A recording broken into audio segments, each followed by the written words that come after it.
Saudaraku yang terkasih di dalam Tuhan Yesus Kristus, salam jumpa kembali dengan sumber artikel media rohani Parakletos. Pada pagi hari ini, pembacaan artikel rohani dengan judul Bagaimana Iman Kristen Menjawab Tantangan Zaman Part 4. Cemburu membawa petaka. Mengapa Habil mau diajak ke padang?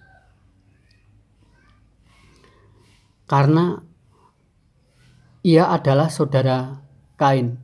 Di samping itu, mengapa ia mau diajak ke padang ada hubungannya dengan profesinya sebagai peternak yang sangat membutuhkan tempat untuk mengembalakan ternak.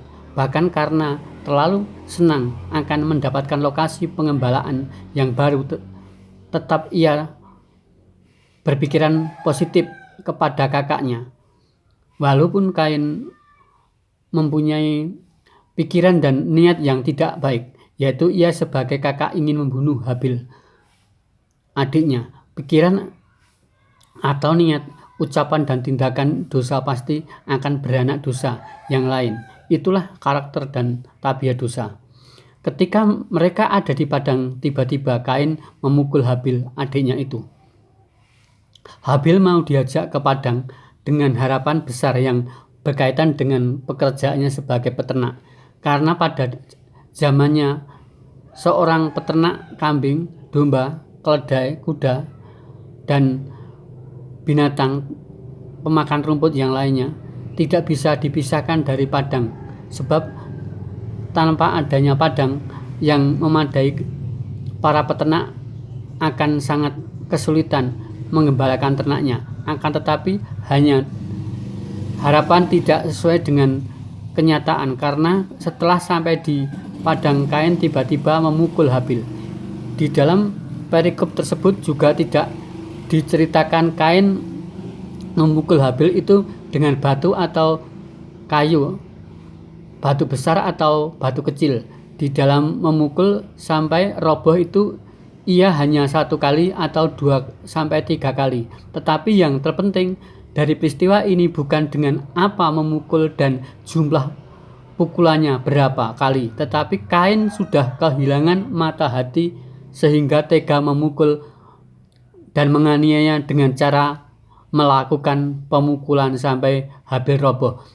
Yang lebih sadis lagi, setelah Habil roboh, ia langsung membunuhnya, seperti yang termaktub dalam ayat firman Tuhan di atas. Adiknya itu lalu membunuhnya. Kain adalah seorang yang melakukan pembunuhan kepada orang lain yang pertama kali di dunia ini. Setelah Habil dipukul lalu dibunuhnya.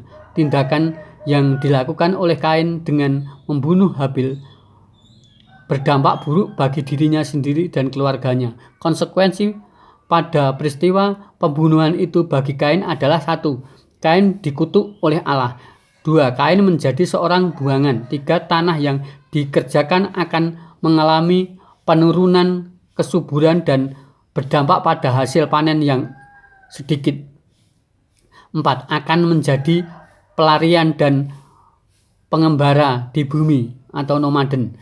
Hal ini di atas juga menjadi peringatan bagi kita, pengikut Kristus, untuk selalu mengandalkan Tuhan dan selalu berpegang kepada kuasa firman Tuhan dan kuasa Roh Kudus di dalam kehidupan kita, dan kita